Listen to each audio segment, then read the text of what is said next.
And it's Dan and James talking about the Villa Villa games. games. Hello, everybody, and welcome back to a brand new episode of the AVFC Faithful podcast, joined by Dan and James, as always. And we're running through another win. It's back again, James. It's good. It's really good. It was a victory needed, a big victory, a well-performed victory, and, you know, we're back in with a chance again now. And I'll say it now, I'm not being rude, but there is Newcastle Brighton on in the background because it is technically Villa related, so I'll be keeping us up to date as well because, you know, I still believe Europa League is there's a big opportunity, and it starts tomorrow. Not tomorrow, Saturday. Yeah, well, probably tomorrow when people are seeing this, but yeah, Well, yeah. It's a big week for the Villa, and obviously we'll kick it off looking back at Saturday's game. We are a bit late to the party, as some may say, but as we tweeted out earlier, we have had a tricky week when it came to recording, unfortunately. We're not blessed by having sort of like the ability to make this a paid thing, so we have to make do with what we've got, and Thursday's the day, and well, Saturday was really the day this week, wasn't it? I mean, domination comes to mind up until, what was it, the 85th minute at worst was the worst of what Tottenham could do to us. I mean, second gear doesn't even come close to what we were in, does it really? It felt like 1.5. I don't even think we needed to, did we? That's the thing. Like that first half, we were playing like a top team. You know, Tottenham were terrible. What did they have? No shots on goal. I mean, obviously they had a couple of offside shots, Just a couple, and you know, yeah, about 97 of them. That high line that was ridiculed by Match of the Day is immense. You know, it's a bit bizarre. I keep saying, you know, it'll be worked out. Like, well, it has been worked out a couple of times. Liverpool did it earlier in the season. United did it in the cup. They did it in the league the other time. You know, it has been worked out, but more often than not, like a lot more often than not, it benefits us. You know, it keeps the pressure up high, and we catch people offside. And we've got Emi Martinez in goal that's becoming a really good sweeper keeper as well. So it's suiting us. And, you know, the way that we played on the ball was terrific. You know, we're attack after attack at times and recycling the ball well. And it could have been probably about 3-0 by half time. So it was kind of disappointing that it wasn't. But at the same time, you know, what a performance. And as you say, it was only really late in the game that Tottenham put a bit of pressure on through well, you can say contentious penalty because it has been. I can see both sides to it, but I don't like the initiating contact penalties myself. So, but yeah, what a massive 3 points, and we needed it to get ourselves back in the mix for top 6. Yeah, I mean the home form's unbelievable, really, isn't it? At this stage, was that 6 wins in a row, 1 goal conceded, and it was a penalty. I mean that's ridiculous when you come to look at the end of the season and what we really wanted, whether it's Europe or not. We really wanted our home form to improve. It's all Emery kept talking about. Really, we kept winning away, but we lost 2 games in a row at home, and he wasn't happy about it. And he soon fixed it. So, I mean, it's the little things that I'm starting to take less advantage of now because you take for granted sometimes. So when you're winning, you don't think about the nuance of it, and you know, being able to look back and just know that I watched a Villa game, and again, you weren't worried at all because, as you mentioned about the high line, despite the fact that. Okay, yeah, we have been quite on it before. Every time it worked, you could tell it worked because I was sat on the sofa watching it and I went, that's offside. And like obviously getting frustrated the linesman not flagging it. But you know, and it was clear offside. They go, you don't need the flag for that. The one in the last minute where Son scores. Yeah. You know, you could see it was offside from a mile off. You didn't need checking. Yeah. So it like, you know, I mean, it's the enjoyment of being able to know that our defense isn't something we need to worry about. And I know the high line.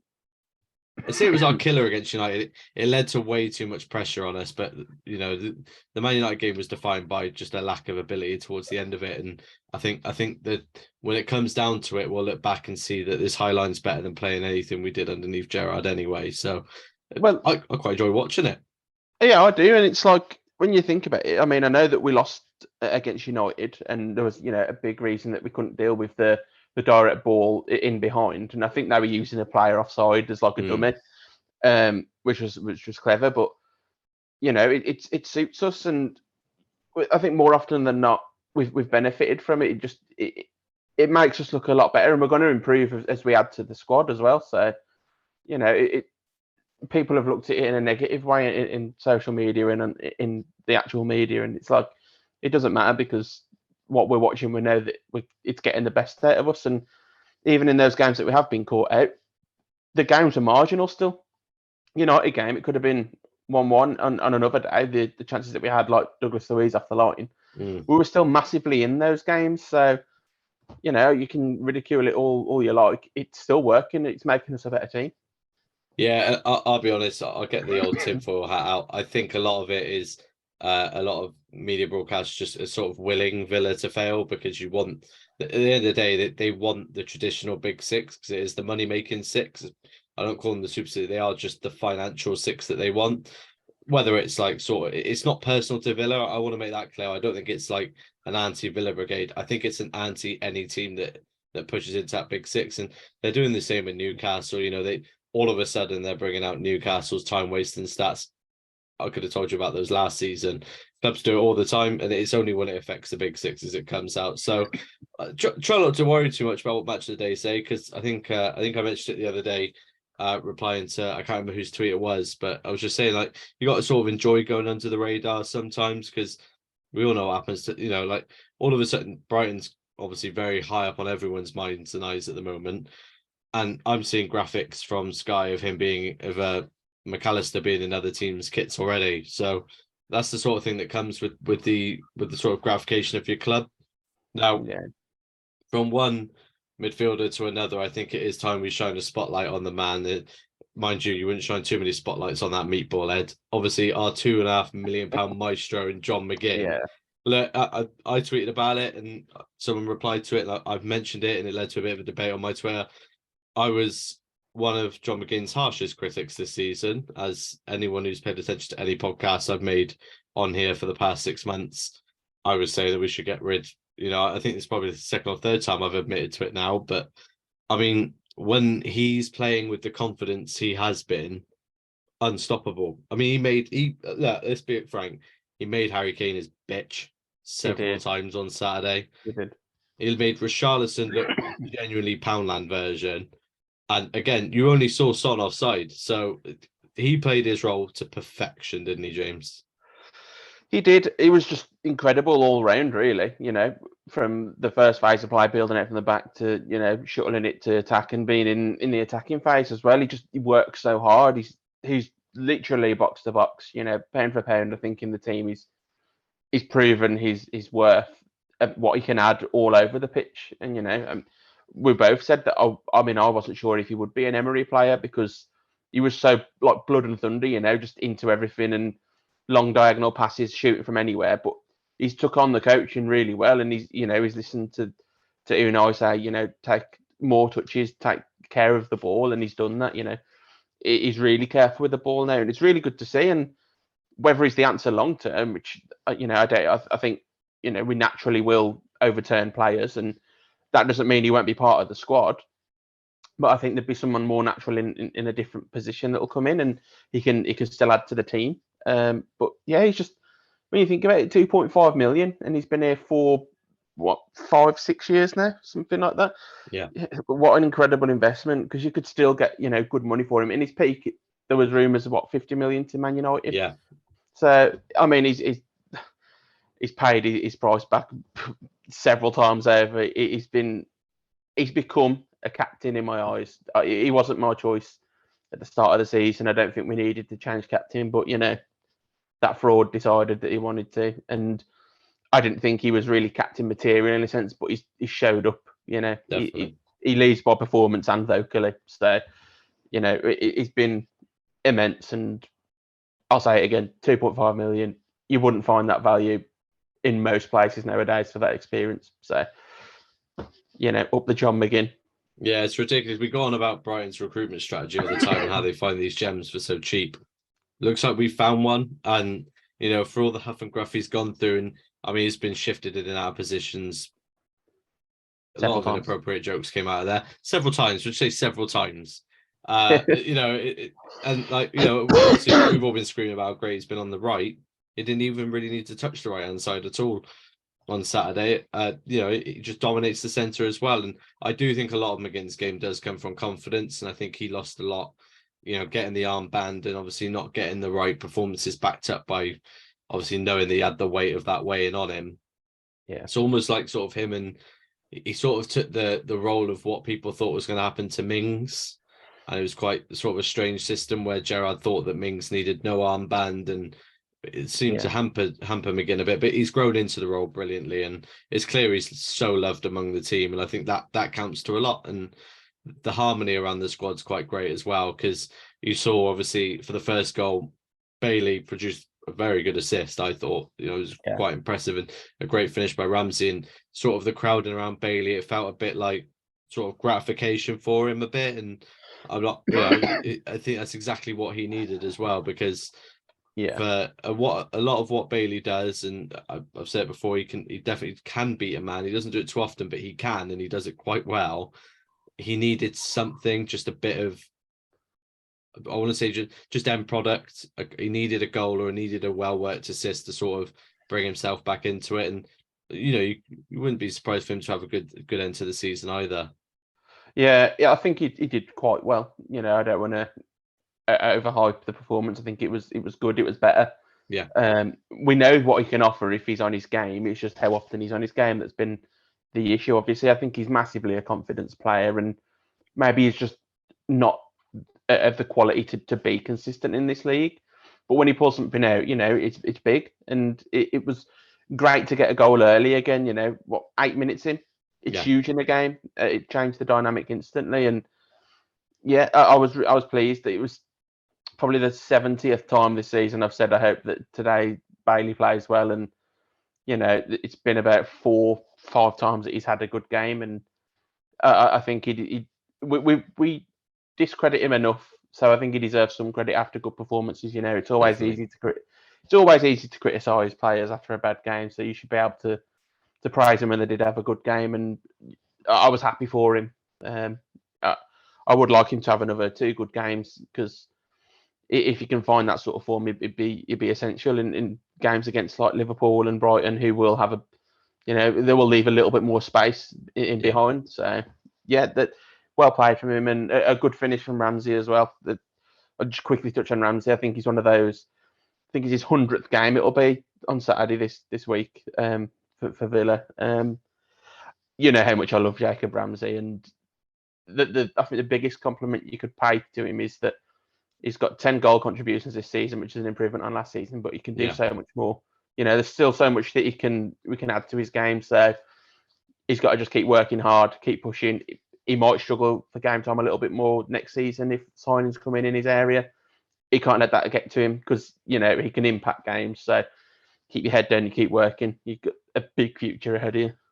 Definitely another player that seems to run on confidence as well. And another thing I wanted to touch on as well, I'm just so glad he shaved down that mustache as well, because I love the blood, but I could not keep looking at that. It was hard to pick a good thumbnail picture for him for some videos, because it would be there and I'm like, I just can't have it saved to my devices. I love the bloke, but he needed that trimmed down. And again, it was a good finish. And you get those games. I'm trying to remember. I think it was Newcastle, wasn't it? He gets those games where he literally takes 3 touches and you go, he's having a great game this game. This is a Jacob Ramsey game, and he was alive on the pitch. And we will touch on it, but I did want to bring up the one gripe I had with the game, which was the officiating. That was some poor refereeing. I saw that game. It seemed like he had no idea what anything was in terms of rules. I had no issue with the linesmen per se, because I know their instructions are really vague, and they've got to sort of just judge when they believe that they should be playing it on. But the ref, I was just baffled at what he was and wasn't giving. That the one that comes to mind, the tackle on Buendia on the edge of the box, that it's probably 60-40. It's more a foul than not, but you can see him not be given. Then John McGinn runs alongside, I believe it was Son, and genuine shoulder-to-shoulder tackle, basically. And wow. Didn't he get a yellow? Did he get a yellow for that? There was one where not for that someone got a yellow really early for what wasn't really a yellow card challenge. It was the officiating all round was a bit dodgy. It was like it was his first game, and it was annoying. It's one of those games where we've won, so it doesn't feel as annoying. But Yeah. they can't get away with it. I think generally refs do get a lot more right than they don't they? But when they get things wrong, it just feels like so easy to get right. And I mean, I know that's easy from where we're sitting watching because there's no pressure, but these are highly trained professionals that have been through a whole course of how to be referees, and they're at the top level. Yeah. So that's the frustration, and I think this is where Howard Webb needs to up the standards. And from what I've heard from this week, he feels like he will. He seems like he's up for the job. I think there just needs to be a bit more clarity on things because they showed off how VAR works when it works well, but you got to have balance, and it's like they've avoided where they made human errors, and it's like, well, just explain how that happened. Release those clips where it was a really strange way to come to a decision where it was clear that players are offside and stuff. So people want to hear, like, how have you made such a bad mistake? You can't just say, we get more right than we don't. So yeah, it was just one of those games where I'm glad that we won because it would have been frustrating afterwards, but it was just dodgy all round, I think. Yeah, I quite like circling back to it when we win as well, because, like I said, I will blame a lot on the refs, and I'm one to sort of get. I do remember the days of going to Villa Park and screaming, "You're not fit to referee," watching Match of the Day and realizing they get the big calls right.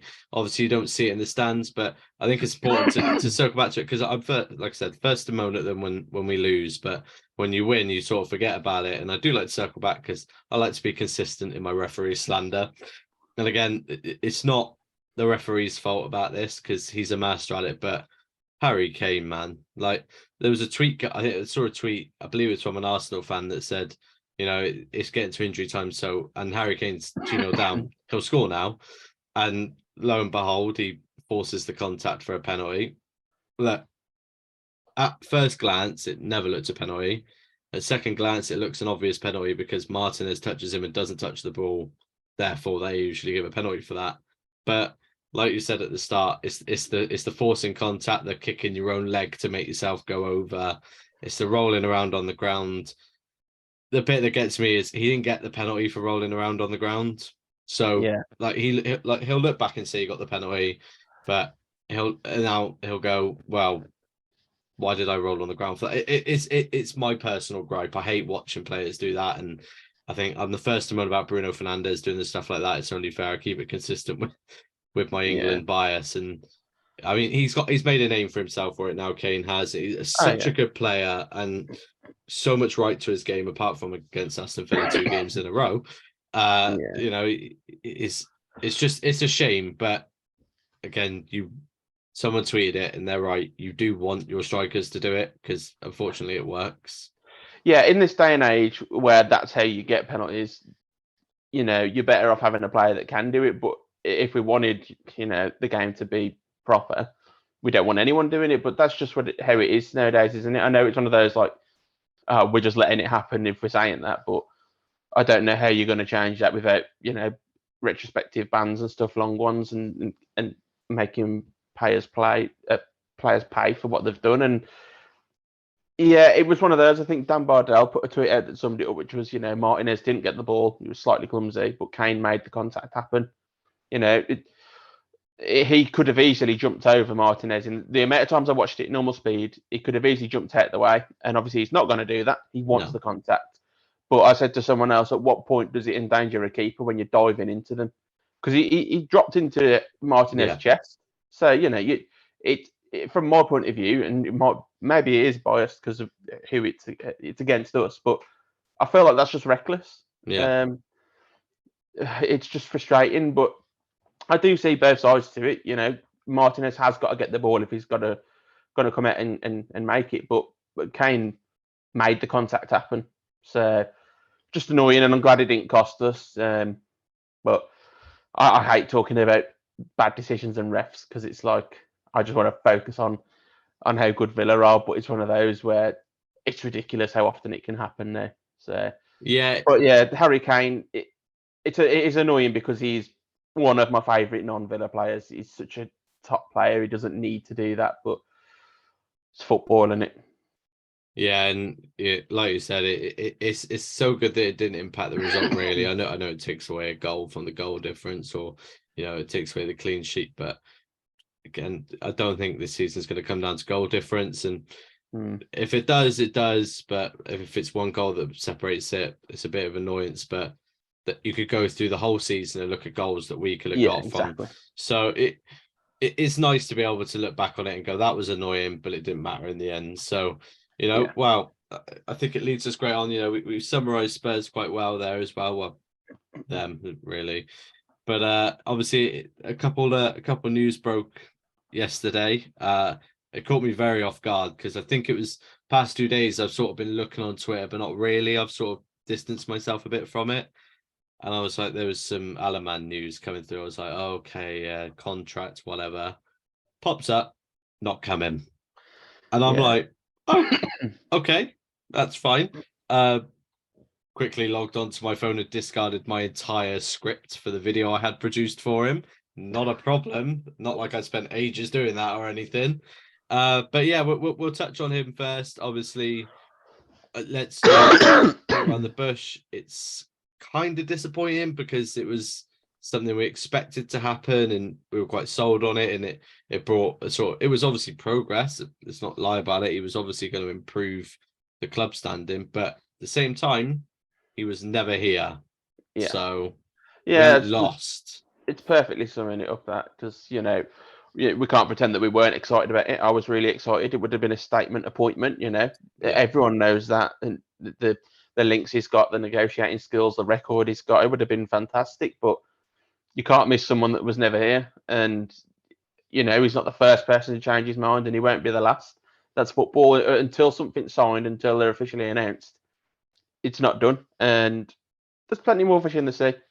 It's not the be all and end all. And as I said, it would have been really nice. But if Villa want to make an appointment, there is others that they can make, and they will if they feel the need. They're obviously happy with Johan Langer, and if Emery's happy with him, everyone should be happy as well. So they will look to bring people in that make the club structure stronger, make the club better, and higher esteemed, and they've done that. Hiring Chris Heck, announcing it yesterday. That'll be great for the club. Trying to evolve our revenue and help us try and beat FFP a little bit more, because that was another thing with the Alemany news. It was constantly people saying he's going to get given a blank check. Doesn't exist. No. We have to work in constraints, and we will have I imagine a good spend this summer, which will be helped if we can move players on as well. So it's just one of that's how you have to operate. And when I see people always say, I wish we could bring in players like Brighton do, finding these gems. In that sense, you don't need to spend 200 million that's been quoted. It's just about being smart. You can bring in top players that will make a difference. You can also bring in players that are going to become really top players, and they will already make a difference as well. So, it will be interesting to see what Chris Heck does over the next couple of years. It's one of those that we won't be seeing much of him. No.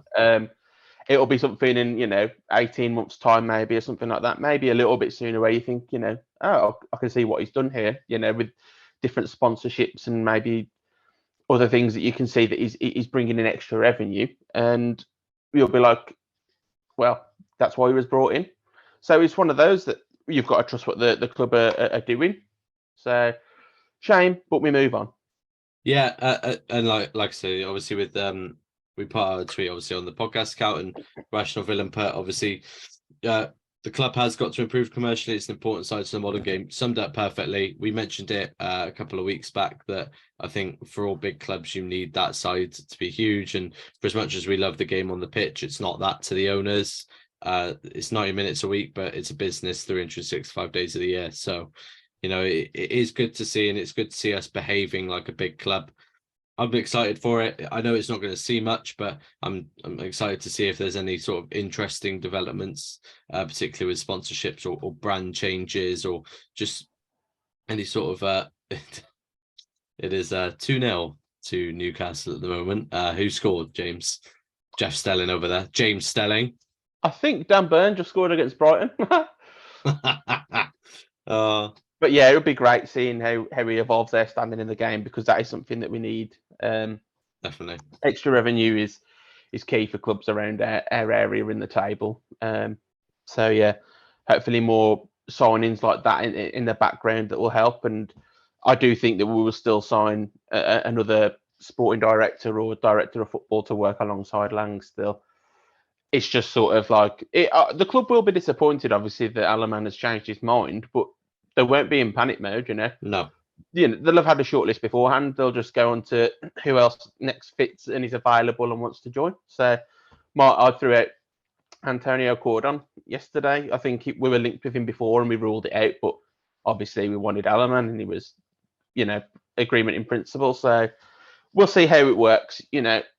I imagine someone will be in situ within a month if we're going to do something, because you want everything done as soon as possible. And I think I wouldn't be surprised if we saw a signing before the end of this month as well, like a player, because it falls into the accounts of this season. So yeah, we will see. Transfers is going to be fun. Yeah. Well, move swiftly on. It comes up to Richard Edwards, who asked us any transfer news, if any rumours. Now, there's only one. There's only one that may have been mentioned in the podcast group chat several times this week, and one that I've so much as said today, he's coming, buy this shirt. Ugarte. Ugarte. Ugarte. I will spell it out like that if I have to, because I love the man so much. It's a strange one because obviously it feels like our main competitors for him are Liverpool. Now, I sit here and say that we've got more pull than Liverpool ever, but you've got to remember that Liverpool do not make signings that make sense, and they don't make the signings that they need. That midfield's been crumbling for years. Like it's been great, but it's one that actually everyone said. I said at the start of the season. Go back to my season review if you have to, and preview for who I thought was winning the league. I said that midfield cannot withstand the league this year. That's where they've got gaps, but they guarantee you they'll probably go and get Joe Bellingham instead of Jude. So Joe's going to Sunderland there. Yeah, I know. It was just sort of a plain joke, to be honest, James. Sorry, but from what I've heard, Liverpool aren't in for him, so we'll see how that plays out. I think the other interested parties are Chelsea and Newcastle, but we'll see. If it comes into if George Mendes comes into play, then it's going to be interesting. And definitely, you know how much I love him.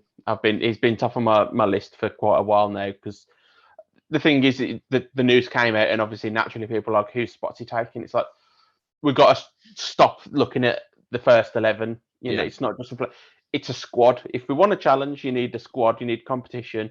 And let's not forget how we've seen players been moved around in the squad and become better. So if you're bringing in Ugarte and you've got Kamara, Luiz, Ugarte, you can either push Luiz forward or you can play a three-man midfield, bring in a couple of wingers. Yeah, it's one of those. A team will naturally evolve. Pep does it with City all the time. Liverpool have had to do it recently, and they've gone on a brilliant run, inverting Trent into midfield. You adapt. Yeah. Everyone knows that Ugarte will come in and improve the squad. So that's the main thing.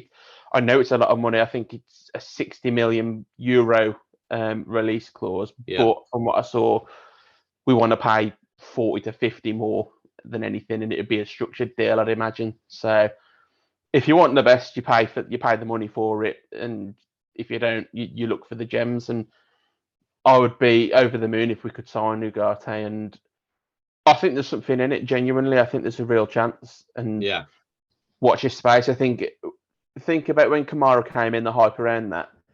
Let me tell you, it's the same. He'd have the same effect, and just think about how solid our midfield would be then. So I've got my fingers crossed. You know, if I will also say, if we don't sign him, if he goes somewhere else, you know, that's what happens in football. You know, I wouldn't be throwing my toys out the pram. It would be unfortunate. It would have been nice, but again, just like Aleman, plenty more fish in the sea. Definitely. But I do hope that we can pull it off. So yeah, I look forward to seeing what happens with that. Be a real staple signing, wouldn't it? That's sort of like, without being too silly, it's sort of a big club signing. That it's one that really sort of, flops out on the table and says, there it is, part of your table now. You know what I mean? So, yeah, if it's a three-way fight between us, Newcastle, and Chelsea, it's just going to come down to whether he wants Champions League or not. That'll be the real kicker then.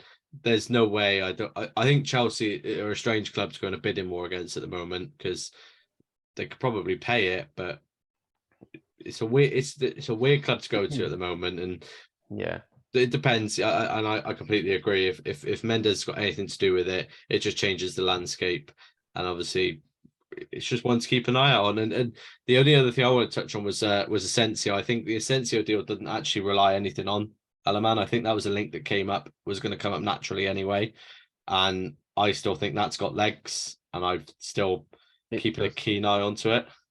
It does, yeah. As far as I know, that we are in for him, and it sort of makes sense in the sense of he's a player that it works at a PR level. Yeah. It works financially, really. I know he'd come in on higher wages because there wasn't a fee involved, but when you're getting a player like that, it's worth it. Just the same as Kamara. We paid a lot for Kamara, That's what enticed him over at Atletico, because he could have been playing Champions League football, but had the pull of the Prem, the project at Villa, and the money, he came. So, and he'd be so good for this team.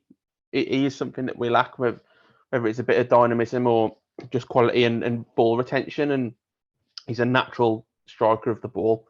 He will score your goals. I think he'd be a goal threat more than a creator. So we've been saying quite a lot recently how your goal shared around the team are key. You want your striker scoring 15-ish goals, give or take, and you want the rest of the squad to be pitching in as well. So it would be a great window if we just signed Ugarte in a sense. I'm not going to lie. And I think that is possible, which is really mad to say, but it will be an exciting summer, 100%. It will be. Even if it's only 3 or 4 players in, they're going to be really good players. I'm sure of that. Definitely. When you're talking about spreading the goals around, just got to bring up Douglas Luiz as well, chipping in with 5 goals this season from his position, which has been at the start of the season quite varied to the one he's in now, popping up with a nice little free kick as well on Saturday. One thing I wanted to mention about a free kick, obviously it looks quite like Forster should save it, commonly dubbed the wardrobe by my Southampton friend, for how his performances are in goal, sliding doors sort of arms. Yeah. But it's the wall positioning, the little mini wall that Villa make with, I can't remember who was in it, but pushes Forster out more to the right so that you don't really need to put it. You can put it centre left and you'll be fine. Yeah. So it was great technique, and the spin on the ball was quite delicious. So it's one that you see it, I guarantee, from the whole end. As soon as you saw it get hit, you're like, that's it. Start celebrating before it even rustles the net. So and you're right, that's what we need. 5 goals from a CDM. Not a phrase that people like hearing, but it's just how I see it. 5 goals from there, a couple of goals spread around your centre backs. It's what big clubs do. It's what successful clubs do. And unfortunately, it moves us swiftly onto a club that's nothing but successful, and one that has definitely hit the resurgence bug and the big 6 bug to fight for Europe at the end. Liverpool away on Saturday, down at Anfield. I think we'd all feel a lot more confident if it was at home. But Unai Emery's Aston Villa. It's also Unai Emery's bread and butter, probably. Yeah. When you think about it, trying to get one over on these not just bigger but better teams. Yeah. A lot of it will become about how you stop Trent just as much as the Salahs, and what will be the Firmino send off. That if it was me, I'd be playing a little bit on that, because they're going to be this little party atmosphere around the 4 that are leaving Anfield, and they're going to try and use that themselves to buoy them. But if you can get that script and rip it up and get in the face, you start to move the crowd against them a bit more. So I'm looking forward to this game, because there's been a lot of chat about what will Emery do different against Liverpool because they're such a threat, but I don't think he's going to change much. I think he's got his way, and he wants to stick to it because it'll give you information. I know that's sorry, if that affects our chances at Europe, frustrating, but in the long term, it's beneficial, because you don't want to just throw your plans away just to try and adapt to one team. You want a team to worry about you as well. Yeah. It will be uncomfortable at times, but that's football. You've got to. I'm going to use a horrible Steven Gerrard phrase, but you're going to have to struggle together. It's a key thing in football. You've got to ride the storms, because when you're at Anfield against Liverpool, who are in such glorious form, you're gonna have times where it's really hard, but you're gonna have a threat against them as well. If you can rock them, there's more than one way to control a game. They're probably going to see a lot of the ball, but if we're organised, defensively drilled well, and good on the ball, and the key thing is decision making. When you've got those times where you've got a break on and you pick the right pass and be clinical, that's when you bring the points home. So it's a big game. It's a tough game, but it's an exciting game. Yeah, you've also got to remember when it comes to Liverpool as well, for great as they have been offensively, and they really have been, the defense part on their game is still not one that's perfect at all, and it's definitely one that we can affect as well. I wouldn't be surprised if this is a game where we see John McGinn pick up a nice early booking, because I think he'll be probably tasked with to be flying in on Trent when he comes into midfield. He'll probably be given the pressing task. Which, is there anyone else you'd rather see doing it? Because we all know he's just going to get in there and stick the ass into him. And there's no way Trent's going to live with that, because no, I don't think I'd want to live with that ass. So it's different context though, James. Not all day long. Surely you're going to get No, it's these games I'm starting to get excited for now, and I was excited for the United game. I was excited for the Spurs game, Newcastle game. I want to play the big teams now. I want to see how he goes and how he changes things. I don't want him to really change too much. Like I said, it's great data for him, and if such a doesn't happen, but if we came away losing 3-0, obviously he's going to be upset with losing. Obviously he's going to be angry with that, but it gives an idea as to what's going on and how we're going to change things. Rome wasn't built in a day, and we are Rome at this stage through Unai Emery. Like he said in his presser, in his mind, he's 10% through what he's expecting to be doing here, which sounds like a lot, I guess, in context, but that's 9 more years. So he's obviously got a long-term plan for the club and a long-term plan for the team, and I don't think he even expected to be where he is now. None of us did. So it's already been.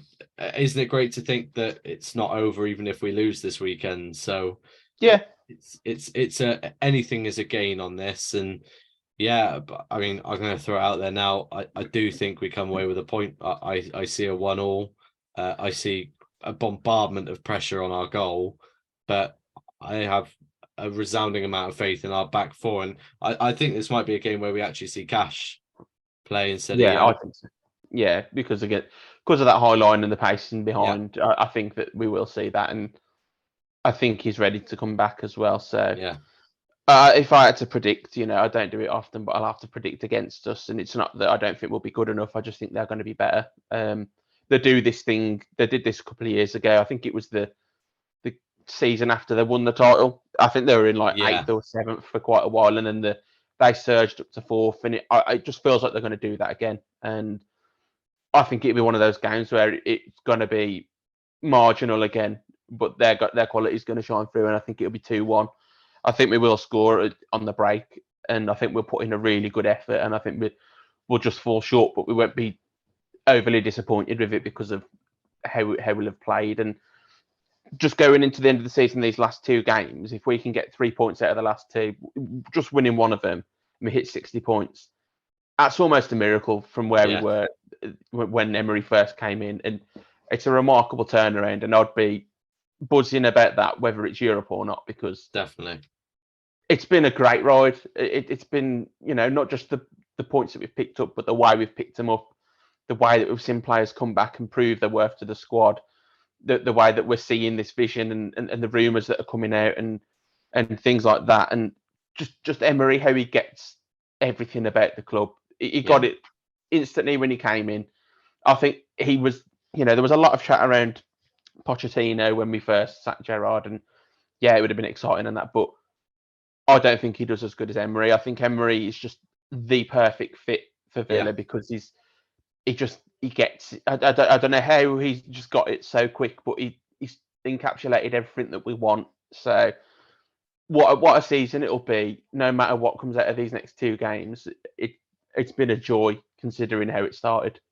Yeah, I mean, we could lose them both, and I'm still overjoyed. I want to see the next 2 games. I just want to see them give everything and Yeah. play the game plans exactly how they're meant to be. If we fall short, we fall short. So be it. Again, how can you be that disappointed with something that was never really yours? For as much time as we spent in these European places, we've always spent them on what you could say. If we finished outside of it, you'd have called it borrowed time because games in hand and the fixture swings, what have you. Yeah. But I mean, to see Ollie Watkins score continuously for this team, Douglas Luiz playing out of his skin, John McGinn resurgence, Tyrone Mings being England's best centre back in the world. Emi Martinez showing off why he's a Golden Glove winner and the most sought after goalkeeper in the world at the moment. It's Alex Moreno looking handsome. I could go on, but it is Twitch great. boys, Yeah, their screams are incredible. It's just everything's feel good around the club, isn't it? And yeah. And I think the summer window and the preseason and the tours of America and that are just going to all make it even better. And then I think if we can start next season, I'm already looking way ahead of here, but if we can start next season, really strongly, it's just going to be great. And I'm just so excited. And with what we've seen, I can't see anything other than really challenging for something exciting next season. Agreed. And as people keep telling me, hey, Villa have been improving ever since we started this pod. So long may the faithful pod continue, because clearly it's not just Unai, but it's Dan and James talking about the Villa games that does it. That famous song is going to be known around the world soon. Yeah, we'll be playing at Villa Park before games soon. Hashtag stop Dan and James talking about the Villa games. It'll be coming through. Excellent. Beautiful stuff. Well, unfortunately, we do approach the end of the season, and we have approached the end of the video. Make sure, as always, if you're watching, hit the like button, smash the bell, James' favorite saying, and of course, subscribe to the channel if you're new around here. Follow the Twitter links in below as well. Follow the boys on Twitter, both of ourselves, and of course, the main faithful channel. There's so much stuff going on, so much great stuff hitting around Twitter at the moment with all of the Villa pods as well, and it's just a great time to be a Villa fan in it. So follow as much as you can, get as much into it, because we've soaked up so much Villa content when we were bad. You may as well lapse it while we're doing great. Yeah. Beautiful stuff. Well, until next time, up the Villa. Up the Villa.